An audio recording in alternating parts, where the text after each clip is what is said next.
HR issues can kill you. One complaint against your company can turn your world upside down.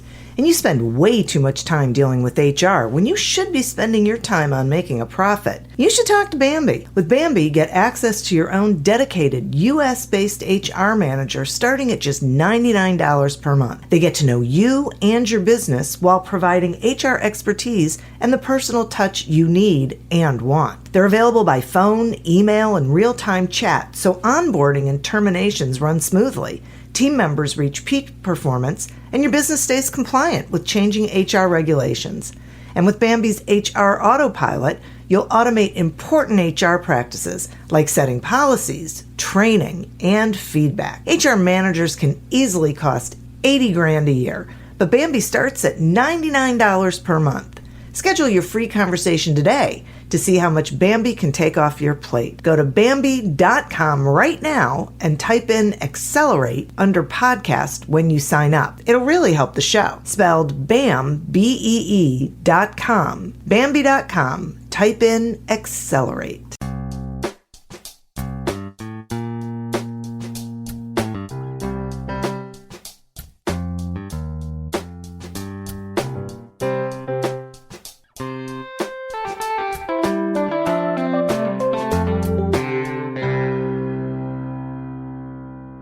Welcome to Accelerate Your Business Growth with your host, Diane Helbig. Diane is a leading small business development and leadership coach, author, and speaker who is passionate about sharing valuable ideas, tips, and techniques with business professionals worldwide. Diane brings you the world's experts and gurus in all things business. Whether it's sales, structure, social media, planning, or plateauing, guests bring their expertise and energy to each episode. When growing your business is your focus, Accelerate Your Business Growth is the show to listen to. Got a topic or guest suggestion? Let Diane know. The goal is to make sure you have the information you need to move your business forward. Thanks for joining us. Settle in and enjoy. Hi, everybody. Thanks so much for joining me. Today's podcast is sponsored by Audible.com, and we are offering you a free trial. You can go to audibletrial.com/businessgrowth, sign up for that trial, and then explore. And I'm going to suggest that you take a look at not only the audiobooks, but all the other content that is there for your enjoyment.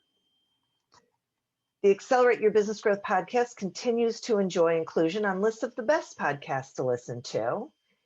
And that is because of the guests. These are folks who have expertise in particular areas of business, and they join me for a conversation where they share that expertise with all of you. Today is no different. My guest today is Jason Dorsey. Jason is a pioneering Gen Z, Millennial, and Generations speaker and researcher. He's on a mission to separate generational myth from truth to solve generational challenges for leaders. Welcome to the podcast, Jason. Thanks so much for having me. Thrilled to be with you today. I am thrilled to have you here. This is a subject that so many business owners struggle with, this, whole multi-generations within the company. And I don't understand those youngsters. And, the youngsters are saying, I don't understand those old people, What's a fax machine? Right, exactly. God, that's the second time today someone has said fax machine to me. That is really weird. I am curious how you got into this whole studying generations and their impact on business. Yeah, it's a great question, and also for your listeners, because I'm familiar with their audience. I grew up in a family-owned business, small business, and we had two generations and then ultimately more. And then now we own two family-owned businesses, my wife and I do. So we have multiple generations of family working in our business, in addition to four different generations on a day-to-day basis that work in them. So we are living this as well, right along with them, including sure are. That's like the double whammy.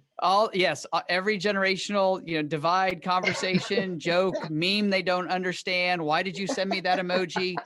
We're living all of that right there with them. And so we got into this work. Our firm is called the Center for Generational Kinetics. And the way I got into it originally is I wrote a book when I was 18 years old. And it was called Graduate to Your Perfect Job. And it was really just for my generation to share all the different things that I'd learned the hard way growing up in a small town in Texas and trying to overcome different obstacles to be able to find a path that really inspired me. And so I wrote the book, not knowing that that would change the course of my life. And when the book became a big bestseller and I started speaking a lot, and then, I was on all these TV shows, I was on the Today Show and The View and all these different things. I just really wanted to help my generation, which are the millennials, even though we weren't called the millennials at the time. And so I just traveled all around the world, spoke to about 500,000 millennials, loved it. It was great fun. And then about 13 years ago, I was in a boardroom in Washington, D.C., real famous company, big public company. And we were having this conversation about millennials. And what happened is, you'll appreciate this, I was on 60 Minutes, which, was a big deal at the time. Supposedly it was one of the top rated shows. And it was me and Morley Safer. And they were, like, these millennials are from another planet. And, I'm on there. And I told them that my mom picked out my clothes. So, of course, Morley just had a field day with that. And it was just this whole thing. It just, you would have thought you scripted it, but it was completely not. It was just everything we were living.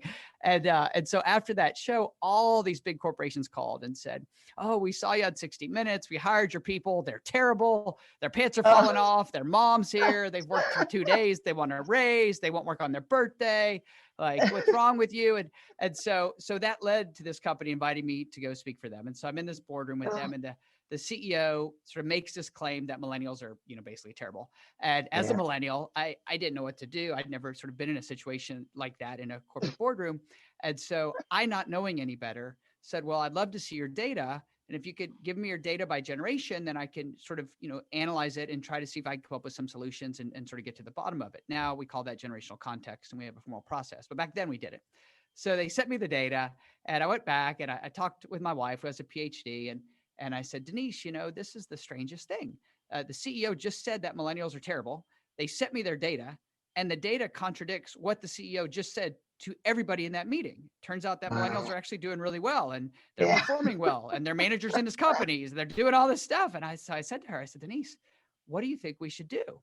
And she says, "We should start a research firm." Because she said, if this big famous company can't read their own data or is bringing so much bias to it, then we can really help them by doing original research that brings a statistically accurate way that's constructive on how to bring out the best of every generation, not just millennials. And so we started our research firm. Denise is the CEO, I'm the president. And since then, we've had about 700 clients around the world that we do either research for, strategy consulting, or we analyze their data, or just help them come up with new ways to separate myth from truth about generations to bring out the best in every single one. And with each new client we work with, as you can imagine, we get their data that gives us more insights, more context. We're working all around the world. We've led more than 65 studies ourselves in every major industry you can think of, trying to look at everything from employment to consumers, marketing, spending, retention, all the way to emerging trends, things like health, politics, technology uses, just sort of looking for that non-obvious data. Because what I realized is that most of the data, and this is very true for all the business owners listening right now, most of the data that people look at is what we here at CGK call tracking data. And so that data might say sales went up or sales went down, or employee retention went up or employee retention went down, any of those things, all of which is very important. And, as somebody, I serve on 5 company boards, it's very important to really be aware of the data. On the flip side, all of that data is what we consider historic. I mean, it tells us what happened. Sales went up, sales went down, but it doesn't tell us why. And so the specific type of research we do is called behavioral research. And what we're focused on is the why. So we're trying to figure out, why did these things happen? Because if I can add the why to the what, then we can change the future. We can come up with new strategies and tactics and solutions that are not obvious, that we know work and are grounded in data. And it's been an amazing journey. Prior to COVID, I was gone 200 days a year and been on tons and tons of TV shows, over 200 now, just really trying to separate myth from truth and make this a constructive conversation, and recognize that, baby boomers bring a lot. I was speaking at this event before COVID, and this young guy says, "Jason, I don't know why you're always talking about how great baby boomers are. They don't even know technology." And I was like, "Seriously? They invented the cell phone you're using. It didn't exist before them. They made it. You couldn't be on TikTok without them, and you connect to the Wi-Fi, And then at the same time, we're trying to teach other generations. Well, these emerging generations bring so much as consumers and as employees, but we got to sort of step away from the cable news stories and the clickbait headlines and really try to seek what's true based in data. And it's just been an amazing journey. And we just love working with all these different businesses to help them grow and realize that every generation brings something important. So I love the work. Long answer, Okay. but the real It's one. great. It's great. It's always so funny to me. So the boomers, which I am on the very tail end of, and the generation after us, whatever it is, X or Yeah, I don't Gen know. X. You know, is it Gen X? Okay. So the people in these two generations have just this, everything out of their mouth is, oh, those millennials, they're like snowflakes. They're this, they're that. And I just look at these people and say, okay, hang on a second. First of all, a lot of the stuff that you're upset about with them, I can point to people my age who behave that way. So, Yeah, exactly. no. And we raised them. Mm-hmm. Like, those are our children. So if we're upset with it, I think we might be looking in the wrong place. Mm-hmm. So, yeah, go ahead. No, I was going to say that's a super insightful comment for two reasons. One is we find that most people's views of a generation, particularly a negative view, are what we call a proxy of the generation. So every manager and leader knows one entitled millennial that showed up and did exactly what you would think they would do, and then that becomes a representative of the entire generation. And they don't realize that millennials, for example, are the number one largest generation United States workforce. Everybody says we're not working. There's actually more of us working than any other generation. There are more of us paying into Social Security, by the way, than any other generation. And there's more millennial managers in the US workforce than any other generation. And in fact, our research shows, we do these studies that we constantly release on our website, that the generation most offended by millennials acting entitled are actually other millennials who do not feel entitled, because we think the rest of the generation has given us a bad reputation. And so to me, you hit on a real sore spot, which is, we all know somebody that represents this in a negative way, and then we sort of attribute that to everybody else, and we have to work twice as hard to disprove it. And the flip side that you pointed out is parenting. In our research, and I write about this a lot in the new book, and we put this out a lot on our videos online, is that the number one factor that shapes generations is parenting, right? We learn from our parents things like, is a job beneath us? Should you save money? Do you need to go to college? Does that have to be a 4-year college? Can you go? Is that industry okay to work in? Do you have to leave home? Can you move back? Like, these are all learned behaviors. And in fact, the entitlement, which is the one that most grabs the headline, is 100% learned. You learn from your parents exactly those behaviors. They're reinforced in school. They become normal in the generation, and then they bring it right into work. And parents always get upset about that. They're like, oh, nobody wants to hear it, but it's true. And it's not about being rich or poor. People say that all the time. It's not true. We see entitlement in every socioeconomic spectrum. So it's really about how you're raised. And again, everybody gets uncomfortable. But when you study generations like we do, we're looking for the behavioral driver. Parenting is number one. And number two, by the way, is technology, which we could talk about for 2 hours. So start to see how all these different things shapes generations and give them their own persona and characteristics and sense of what normal looks like and feels like, which is, what I geek out on. Yeah. Okay. So, so do me a favor and break them down, if you would, quick overview of generations and their year spans. Sure. So when we think about generations at CGK, what we're looking for is what's called predictability by scenario. And that means we're looking for consistency by a birth cohort divided by geography, which is a long way to say we're looking for people born about the same time and raised in about the same place. And I think that's really important as I share these birth years, because you have listeners all over the world. And so as we talk about these birth years, geography plays a huge role. And when I go and speak and consult and serve on boards and advise, we always have to cut the generations by the geography we're talking about, because you will see differences. And nobody talks about that, but it's a huge deal. So when we think about the birth years I'm going to share with you, these are primarily true for North America, but you'll see them pretty consistent around the world. It'll change on the edges, which is normal, but pretty consistent. So when we think about them, the youngest generation, which we call Gen Z, or when I speak over in Europe, they call Gen Z, was born around 1996 to 2015. And those birth years are different than maybe your listeners have heard elsewhere. And the reason is, again, we're focusing on research and math. And the key thing in North America, particularly in the US, was 9/11. 9/11 was the defining event for millennials. Yet what we discovered through our research and brought to the world was that Gen Z does not remember 9/11.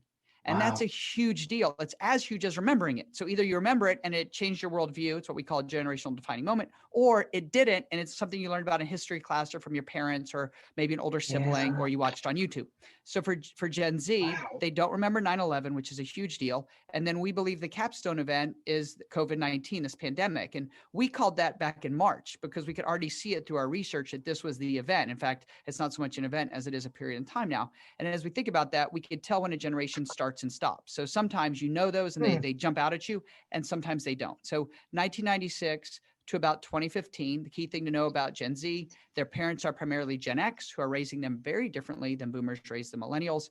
Many in Gen Z do not remember a time before a smartphone. So that's why they think about that for education, for banking, for dating, for ordering food, for, driver's ed even is through a smartphone now, if you can believe that. So all of those things are happening through that mobile device. And what's most interesting about Gen Z that's almost never talked about, one of our big discoveries, and I write about this a lot in the Zconomy book because it has huge implications, is that Gen Z is very practical with their money. And we see them saving. They're asking for employers what benefits you have. Like what 22-year-old says, what benefits do you have? And yet in our studies, it keeps coming up. So stability, I mean, it's really wild. So Gen Z is very different. They're the most diverse generation, and they're bringing a lot of different expectations, which I'd be happy to talk about, later into the employment side and as customers. And then right before them, we have the millennial generation, also called Gen Y, in some parts of the world still called Gen Y. Now, millennials were born approximately, because remember, there's always this approximate room, from about 1977 to about 1995. And the key thing there is between 1977 and 1981, anywhere in there could be the start of the millennial generation. The difference is, did you live in an urban area? Because urban areas, particularly during that time, saw trends sooner. You needed population density and diversity, and then it would ripple out across the country or across the world. It just took longer. So anywhere in there, plus if you're wealthy or rich, you would see technology sooner. If you traveled more, you would see things. So there's a lot going on there.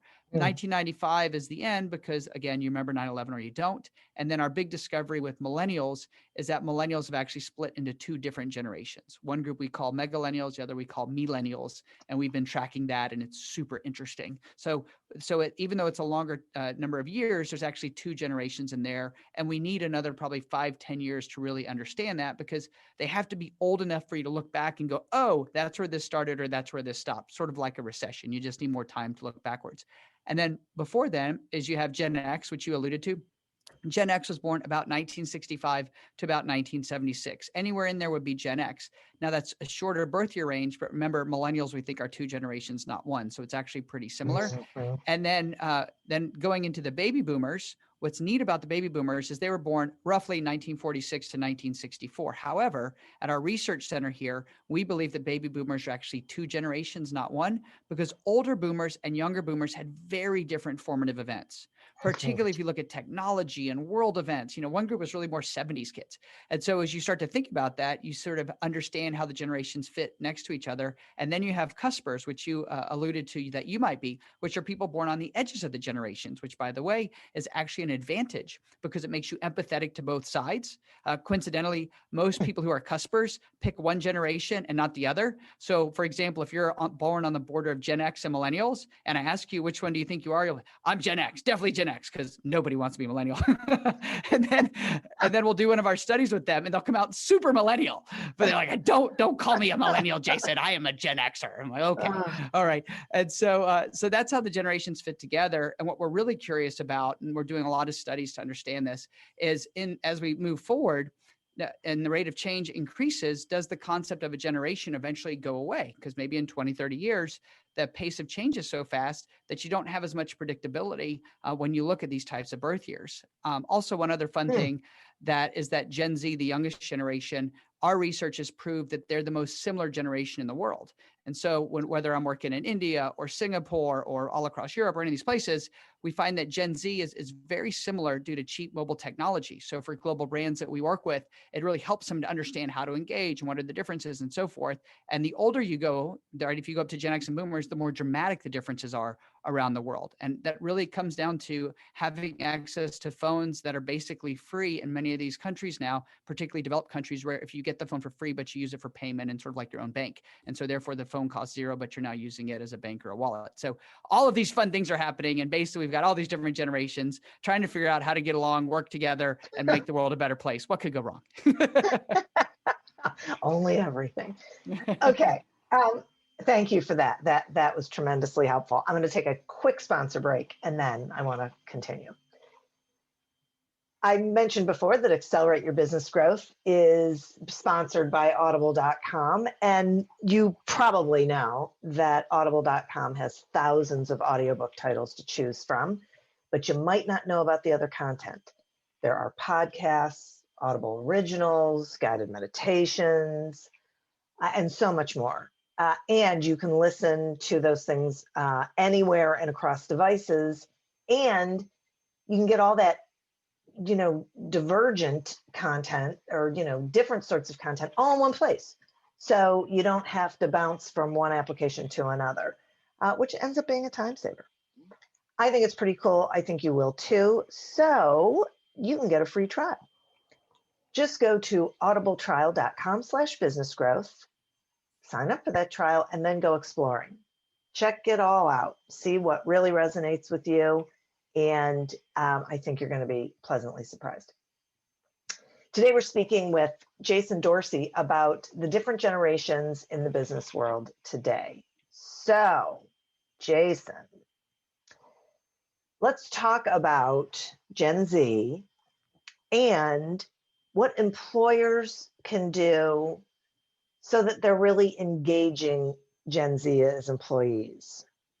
Yeah, absolutely. And just for context, for those that are thinking through the birth years and the ages, the easiest way to think about this is Gen Z, the oldest are now turning 24 or 25 years old. And on a percentage basis, they're the fastest growing new generation in the workforce because they are the up and coming generation. So depending on when they entered the workforce, which could have been 16, some places 15 or older, they're the ones that are coming into lots of these positions, either right out of high school or directly into the workforce, or maybe through college, university, or some other trade pathway. So that's sort of the demographic we're talking about here.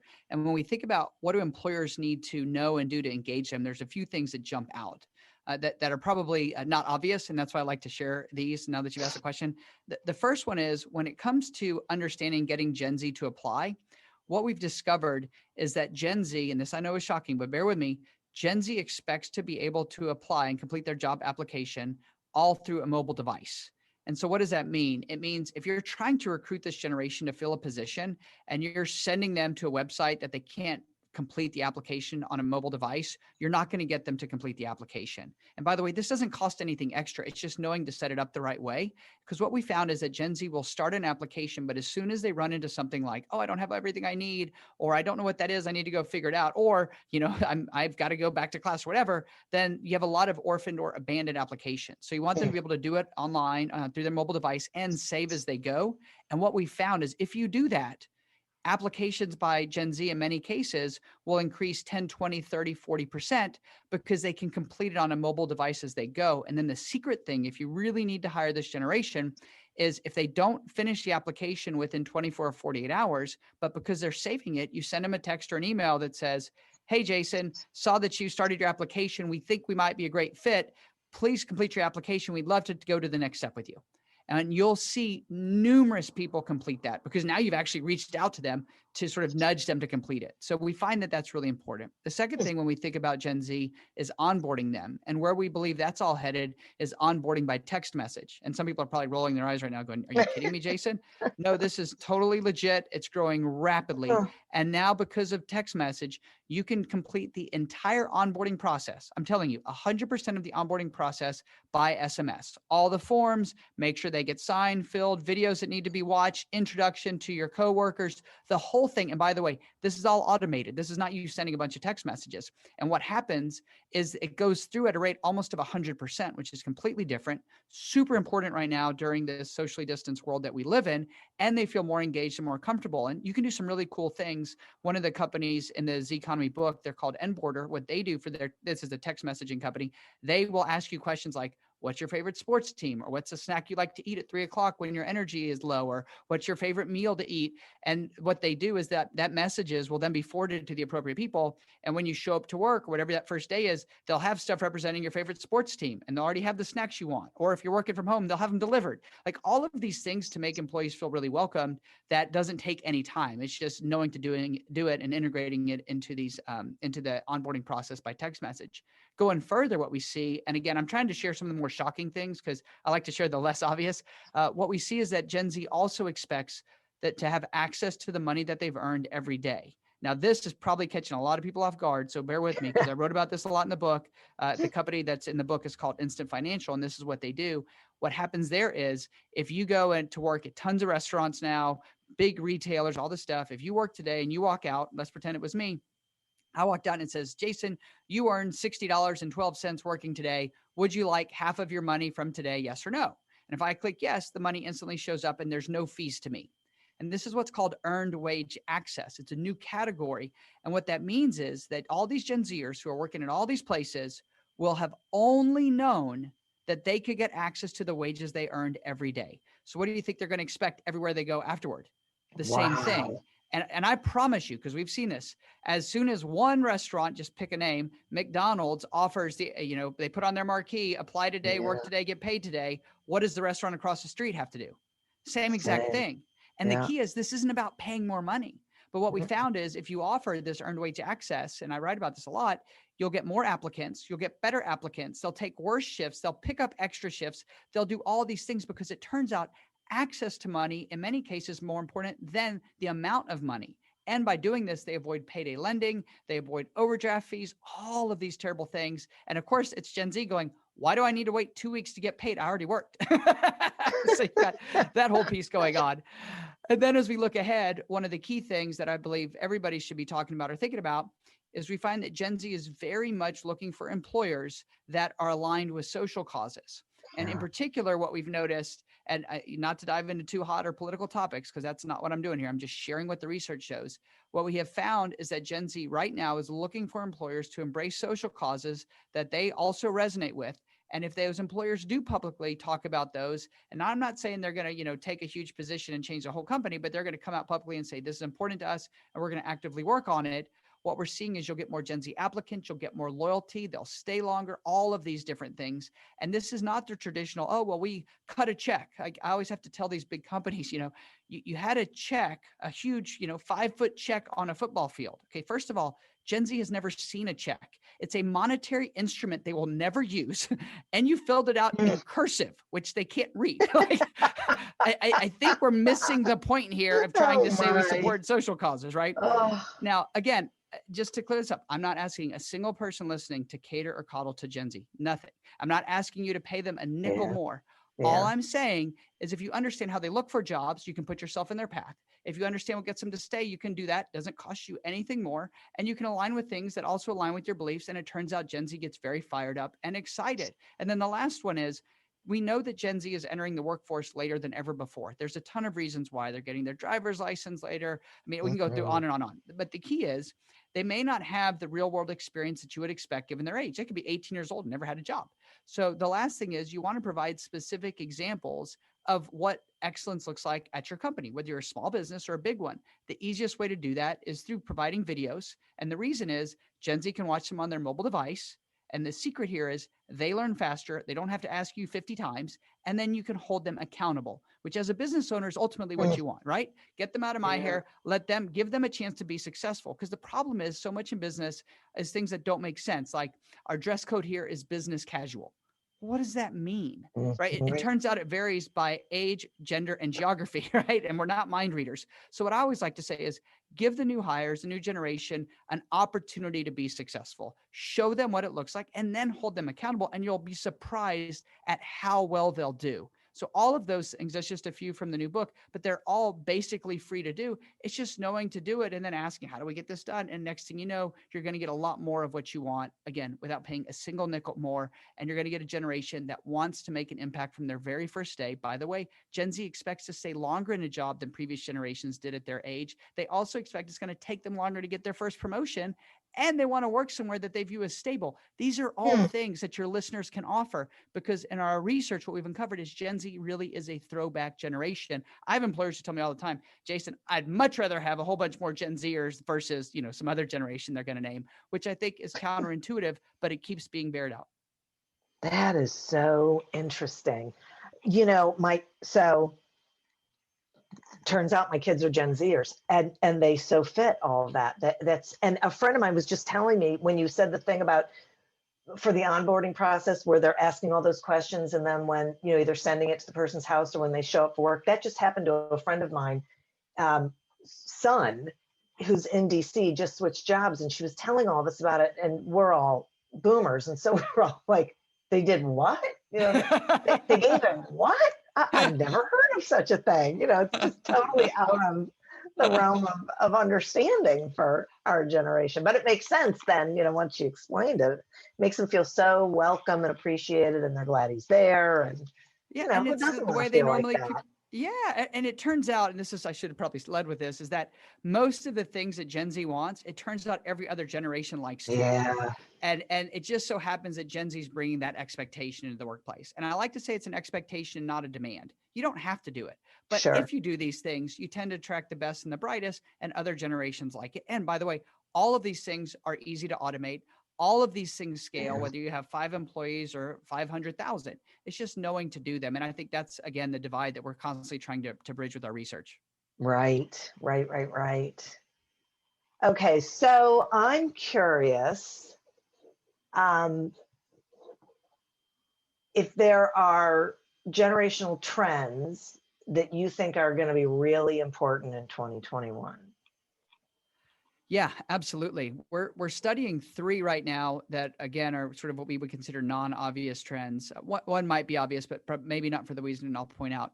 The first that we're focused on as we look at generational trends, and sort of particularly as you branch out from Gen Z up to millennials, is the role of credit building products. This is something that people don't talk about much, but it's really, really interesting to us. And what's happened now is there's a whole category of these products where you go online and you can create an account, essentially make yourself a loan, and in doing that, be able to build your credit ethically, legally, and so forth over time, and really get in control of your credit score, which then enables you to do all kinds of things, more access to credit and better rates, and save up to buy a home or whatever it is. You're able to do that by improving your credit score. So we think the fact that Gen Z and millennials are both now really interested in their credit score, it's something that's happened during this pandemic, that we think that's something that will significantly carry over, and tools around credit and access to credit, we think are going to be a very hot area that people are not talking about.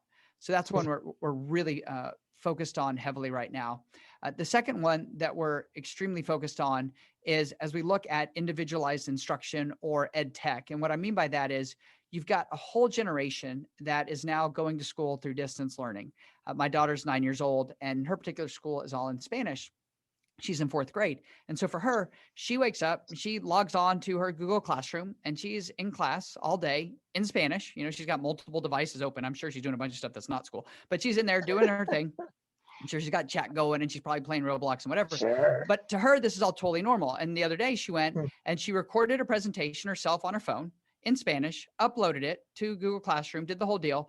The teacher watched it, gave her critique and feedback, also recorded the video. My daughter then watched it, and to her, that's now totally normal. So it's completely normal. And so one of the things that we're really studying is, how does older Gen Z and younger Gen Z break apart because of the pandemic? And so the older members of Gen Z, if you think like 18 to 24, the closer you are to having to be out in the world as an adult, the more negative this has been for you. That group of Gen Zers, we do a State of Gen Z study every year, and we just released this. What we saw is that group of Gen Zers were the number one part of the workforce today to lose a job, reduction in hours, reduction in pay, or be reassigned to a job that they were not hired for. So they're really bearing the economic brunt of the pandemic in the workforce. Everybody thinks it's the older generation. It's not true. It's youngest, sort of last hired, first fired. They work disproportionately in retail, hospitality, and so forth. But the younger part of the generation, like my daughter, the more runway you have before you have to have that jumping off point, the more you get to benefit from learning from all these technologies, and you get to benefit from the older part of the generations and frankly, their struggle. We saw this with millennials. The older millennials like me who crashed in the recession struggled with all kinds of things, wage stagnation, rising cost of living, student loan debt, blah, blah, blah. And the younger part of the generation got the benefit of the recovery and learned from us what not to do. And so we think that Gen Z could split apart in the same way. And some of that really has to do with education and what they're going to bring forward. And what does that mean going forward? So we're watching that.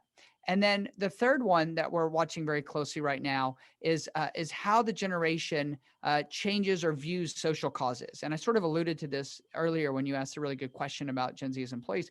But for example, for the last 4 years, the top social cause that Gen Z has spoken about in our national studies is combating climate change or protecting the environment or protecting the world, some version of that sort of environmental responsibility. And that's been very strong. And also, by the way, consistent with millennials. However, last year, the order changed dramatically. And now the number one thing for the generation is social justice. Now, they define it a whole bunch of different ways, but it is by far and away the number one most important thing, most emotional, the one they most look for in all these different ways. And we believe now the generation really has sort of coalesced or come together around the idea that this is going to be part of the identity of the generation. And so we're watching very closely to see how does that change? Does it change? What does it go stronger? What happens to it? Does it evolve now that we've had in the US an election and we have more time that goes on? What happens in 2021 as the generation thinks about that? How does that change their expectations from brands, which we're watching closely and you're seeing it play out on social media? All of these things we believe are really important. So those would probably be the three that we're most looking at right now through the lens of researchers and really trying to understand what does that mean going forward, because this is where generations pass through life stages. So sometimes people look at young people and they have this idea that, I hear this all the time. Oh, those millennials. I'm like, no, those are Gen Zers. But you stay in the same generation, you just get older. So for Gen Z, we're certainly seeing them age out of those teen years into more of these young adults and increasingly become self-reliant. And as they do that, they're going to exert more influence as employees, as customers, as voters, as neighbors, and so forth. And that's what we're very closely watching. That is fascinating. Okay. So this is really, I've so enjoyed this and I've learned so much in such a short period of time. Thank you so much. But you have this new book, Zconomy, and will you tell the listeners, basically in short order, overview, what is it about and where can they get it? Sure. So the new book is called Zconomy, How Gen Z Will Change the Future of Business and What to Do About It. We're super excited. It was a top 10 book on Forbes and a #1 new release on Amazon. And what we wanted to do was really separate myth from truth around Gen Z and dive into the role of parenting, particularly the role of technology, education, economics. And so the first part of the book is really just separating myth from truth and bringing forward all these stories and stats through our research to understand this generation in very human terms, which is just really exciting. And I've written 5 books. This is the one I'm by far the most proud of. And then the next 2 sections talk about exactly what to do step by step with Gen Z as employees. So for the business owners out there and the leaders and managers that are going, how do we recruit and retain and motivate? That section's all for them. And then the last section is how do you unlock Gen Z's potential as customers and trendsetters? So it's what actually works to get them to buy from you the first time, tell their friends, drive your social media following, do all those things to unlock their lifetime value. But at the same time, remembering that you can do that without turning off the other generations. And that's really the secret. So how do you unlock their potential? But at the same time, you get to keep everybody else. And so in the Zconomy book, that's what we really wanted to do, is make it very practical, which to me, as somebody who's owned their own business for 20 years now, I find practical actions are really the key, because I need to be able to do it right away. I don't want it to cost anything, and I want to know that it's going to work. So that's what we wrote the book about. And you can buy it anywhere that books are sold. HarperCollins published it, so Amazon or your favorite local bookstore, or Audible. You can also get it there. I recorded it with Denise, so it will actually sound like me, which is great. No kidding. That is terrific. Thank you so much. And now tell the listeners, how they can find you. Sure, absolutely. You can watch videos of me speaking and find out about our research and different things at my personal website, which is jasondorsey.com, JASONDORSEY.com. And you can download some of our studies. They're all free. We love to give away what we find. And then for those who really want to get into the research and understand the strategy work that we do, you can go to our research firm's website, which is genhq.com. genhq.com. That has a lot more robust and sort of, frankly, geeky research for people like me. And then obviously I'm on social media. I would love to connect with everyone. You could find me on Twitter at Jason Dorsey. I'm probably most engaged on Twitter and LinkedIn, where you can also find me, and would love to connect with each of you. And thanks for inviting me to be a part of this podcast. Your show is great, and I'm just so honored to get to be a part of it. So thank you so much. Thank you. I really enjoyed this. This was a great topic for this audience. So thank you. Listeners, thank you. This hopefully you had some ahas while you were listening to this, and it might help you reframe how you're seeing these generations. I'd also like to thank our sponsor. Head on over to audibletrial.com/businessgrowth, sign up for the free trial, and explore the audiobooks. Pick up Zconomy, but also look at the other programs out there and see what resonates with you. As always, continue to prosper and be curious. And until we meet again on another episode of Accelerate Your Business Growth, goodbye and good day. Are you tired of seeing your teen or young adult struggle on a path that clearly isn't the right fit? Is your teenager confused about which direction to take after high school? The future of work is changing rapidly, and our kids need to know all of the options available after high school so they're empowered to make the choice that is best for them. In each episode, we explore the latest trends that are shaping the opportunities of today and tomorrow. I'm your host, Betsy Jewell, and this is the High School Hamster Wheel Podcast.